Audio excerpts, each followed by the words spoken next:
Selamat pagi jemaat Tuhan, mari kita menyiapkan hati dan pikiran kita sejenak untuk mendengarkan firman Tuhan.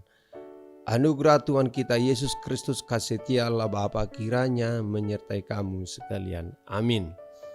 Bapak Ibu jemaat Tuhan, firman Tuhan untuk kita di hari Senin tanggal 17 April ini diambil dari kitab 1 Timotius 1 ayat 5. Demikian firman Tuhan.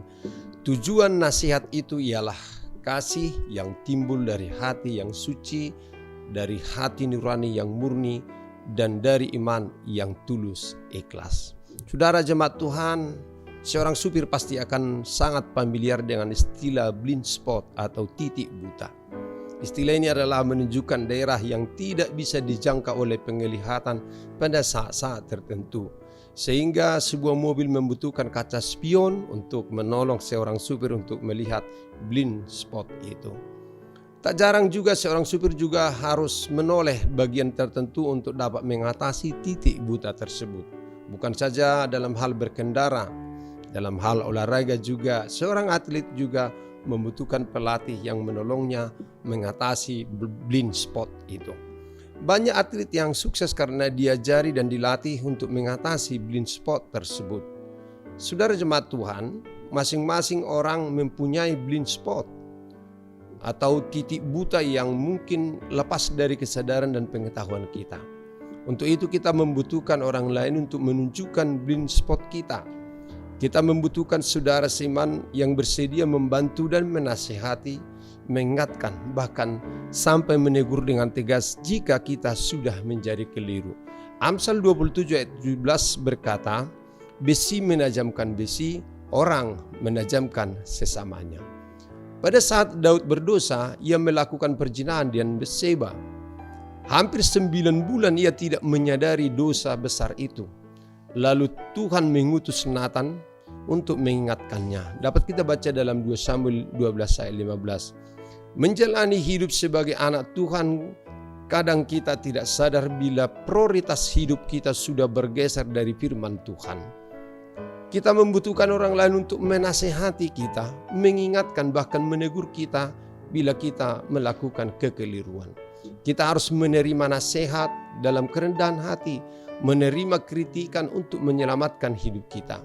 Kita harus sadar bahwa kita bukanlah manusia yang sempurna dalam segala hal. Maka izinkanlah orang lain yang menjadi mata kita di area blind spot kita. Sehingga kita bisa melihat apa yang tidak bisa kita lihat dengan pandangan kita sendiri. Paulus dalam suratnya kepada jemaat di Timotius sebagai anak rohani menyuruh untuk menasihatkan beberapa orang dari jemaat untuk tidak mengajarkan ajaran lain atau dongeng yang hanya menimbulkan persoalan yang tidak membawa hidup dalam keselamatan. Tujuan dari nasihat Paulus ingin agar Timotius menyampaikan bukan hanya pengetahuan mengenai firman Allah, tetapi kasih dan perubahan moral dalam hati yang diungkapkan dalam kasih, kesucian hati, dan hati nurani yang murni dan iman yang tidak munafik. Hati yang suci adalah hati yang bersih atau bebas dari dosa atau cela. Hati manusia sesungguhnya sudah tercemar akibat dosa, sehingga dari hati manusia timbul keinginan atau perbuatan daging yang bertentangan dengan Allah. Dapat kita baca dalam Matius 15 ayat 19. Perbuatan jahat seperti iri hati, dengki, sirik, dendam, dan lain sebagainya sudah ada di dalam hati manusia, walaupun tidak pernah diajarkan.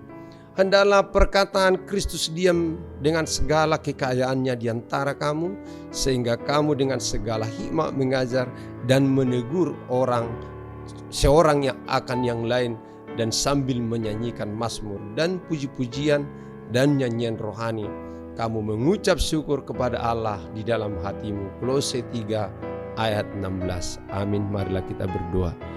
Ya Allah Tuhan kami tahu bahwa kami adalah manusia yang tidak sempurna. Kami tidak dapat dengan sempurna melakukan kehendak dan firman serta hukum Tuhan.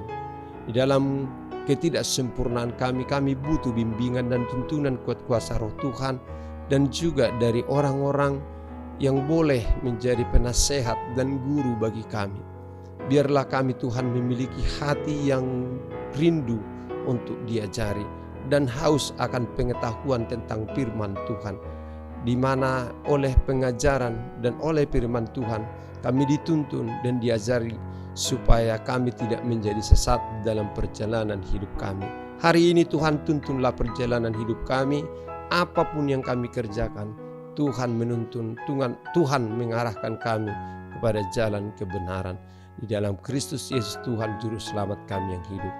Amin. Anugerah Tuhan kita Yesus Kristus, kasih setia Allah Bapa, dan persekutuan Roh Kudus kiranya menyertai kamu sekalian. Amin. Selamat pagi jemaat Tuhan. Tuhan memberkati hari ini dalam pekerjaan dan aktivitas kita. Salam sehat. Horas.